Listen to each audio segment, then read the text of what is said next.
Vasai पूर्वेतील Waliv police ठाण्याच्या हद्दीत नाईकपाडा परिसरात शुक्रवारी रात्री 8च्या सुमारास अज्ञात हल्लेखोरांनी मोहनसिंग परमार याच्यावर गोळीबार केला आहे।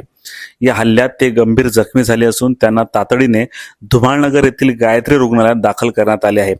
त्यांची प्रकृतीजनक असल्याची माहिती आहे। दरम्यान या घटनेनंतर परिसरात एकच खळबळ उडाली असून वालीव पोलीस हल्लेखोरांचा शोध घेत आहे। मोहनसिंग परमार हे व्यापारी होते आणि पैशांच्या व्यवहारातून हा हल्ला झाल्याची प्राथमिक माहिती मिळत आहे।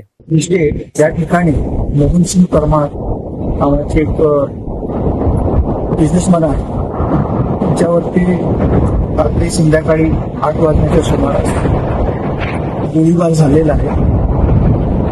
तो गोळीबारामध्ये ते जखमी झालेले आहेत। ती घटना घडत असताना त्यांच्या कंपनीतून सुद्धा काही लोक बाहेर येत होते, त्यांचे कामगार। त्या कामगारांनी सुद्धा त्या ज्यांनी गोळीबार केला त्याला अटकाव करण्याचा प्रयत्न केलेला होता, परंतु त्यांच्यावरती त्यांनी गोळी रोखल्यामुळे ते कामगार भयभीत झाले। परंतु याच्यामध्ये ही गोळी जी मारलेली आहे ती जीव मारण्याच्या उद्देशानंच मारलेली आहे। पॉइंट ब्लँक एंडवरून पुन्हा ती गोळी काढण्यात आलेली आहे। आणि सगळ्यात महत्वाचं म्हणजे पिस्टल ब्लॉक झालं ही एक चांगली गोष्ट झाली, त्याच्यामुळे दुसरी गोळी त्याला उडवता आली नाही। आणि थोडंसं त्यांचा जो काही सुरुवातीचा जो कन्व्हर्सेशन काही सेकंदाचा जो झालेला आहे, त्याने हात मारलेली होती आणि हात मारल्यामुळे त्यांनी जेव्हा बघितलं आरोपीकडे तेव्हा त्यांनी तिथून समोरून शूट केलेलं आहे जवळजवळ। आणि ते खाली पडल्यामुळे आणि बाकीचे पण लोक इतर कामगार जे ड्युटीवरून परत घरी चालले होते त्यांचा जमावडा तिथं झाल्यामुळे त्यांनी तात्काळ त्या घटनास्थळावरून पळ काढलेला आहे। पण जाता जाता शेवटचा प्रयत्न म्हणून पिस्टल ब्लॉक झाल्यानंतर त्यांनी त्याच्या डोक्यात सुद्धा ती पिस्टल मारलेली आहे। त्यामुळे ते गंभीर अवस्थेमध्ये जखमी झालेले आहेत। त्यांची सध्या परिस्थिती सुधारत आहे। त्यांना वेगवेगळ्या पहिल्या सुरुवातीच्या काळामध्ये घेऊन जाण्यात आलेलं होतं। त्यांचं दुसऱ्या स्पेशालिटी असणाऱ्या हॉस्पिटलमध्ये त्यांना ट्रीटमेंट चालू आहे। त्यांच्या परिस्थितीत त्यांच्यावरती सगळे वैद्यकीय उपचार चालू आहेत। त्यांची जी ही आहे प्रकृती किरावत आहे, त्यामुळे नजीकच्या काळामध्ये लवकरच ते ट्रीटमेंटमधून बाहेर पडतील।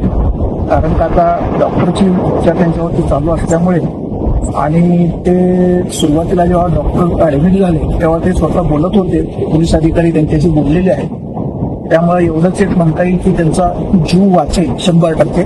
परंतु या गोळीबारामध्ये 2 लोक आणि मोटरसायकलचा नंबर सीसीटीव्ही कॅमेऱ्यामध्ये आलेला आहे, परंतु तो अस्पष्ट दिसतोय। टेक्नॉलॉजीचा वापर करून आपल्याला तो नंबर शोधून काढता येईल।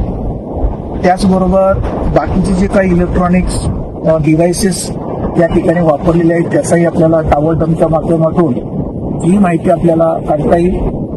त्याचबरोबर इथे आमची जे फॉरेन्सिक टीम पण आलेली होती, त्यांनी सुद्धा ब्लड सॅम्पल्स वगैरे कलेक्ट केलेले आहेत। त्याच्यामध्ये काही DNA अनालिसिस केल्यानंतर काही आरोपींच्याबद्दल काही माहिती मिळते का याचाही शोध आम्ही सुरू केलेला आहे।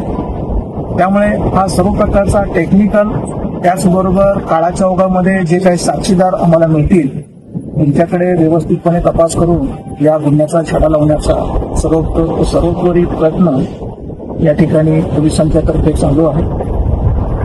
आणि नागरिकांच्याकडे सुद्धा काही माहिती असेल किंवा त्यांनी कुठं बघितलं असेल तर त्यांनी सुद्धा पोलिसांना याबाबत माहिती द्यावी। कारण का अशा घटना घडणं आणि त्याचबरोबर बिझनेसमॅनवरती एखाद्या अटॅक करणं काही इंटरनल रायव्हलरी असू शकते। आम्ही यांचं पूर्ण कामगारांचं प्रोफायलिंग करायला सुरुवात केलेली आहे, त्याच्यामधून सुद्धा आम्हाला काही माहिती मिळू शकते। त्यामुळे ही घटना आम्ही अतिशय गांभीर्याने घेतलेली आहे आणि त्याचा तपासही आम्ही गांभीर्याने सुरू केलेला आहे। पहिली प्रायोरिटी आहे की त्यांना चांगले वैद्यकीय उपचार मिळवून देऊन त्यांना त्यांची प्रकृती चांगली करणं, आणि दुसरी गोष्ट आहे की जे कोण असतील याच्यामध्ये त्यांना आम्ही लवकरात लवकर अटक सर हे हल्लेखोर किती आले होते आणि यांना कुठून पहिले आले? काय दुश्मनी कॉल आले होते काय एक्स्ट्रॉशनचे? तर सध्या आम्हाला ह्या घटनेची एवढीच माहिती आहे, इन्सिडेंट झाला एवढंच माहित आहे. नंतरचा जो तुमचे जे प्रश्न आहेत त्याची तपास झाल्यानंतर आम्ही तुम्हाला त्याची उत्तर देऊ शकतो. ओके. कारण का ज्याच्यावरती अटॅक झालेला आहे तो आता बोलण्याच्या मनस्थितीमध्ये नाही आहे आणि अशा अवस्थेमध्ये आपणही त्यांना जास्त इन्क्वायरीमध्ये स्ट्रेस देणं हेही चुकीचं आहे. त्यामुळे आम्ही त्यांना ते प्रश्न अजून विचारलेले नाही. परंतु जो इलेक्ट्रॉनिक एव्हिडन्स आमच्याकडे आलेला आहे किंवा जो मेडिकल लिगल आमच्याकडे जो एव्हिडन्स येतो आहे त्याचा अनालिसिस केल्यानंतर आम्हाला काही गोष्टी कळतील. त्यासाठी थोडा अवधी द्यावा लागेल, पण 100% या गुन्ह्यामध्ये आम्हाला यश मिळणार आहे.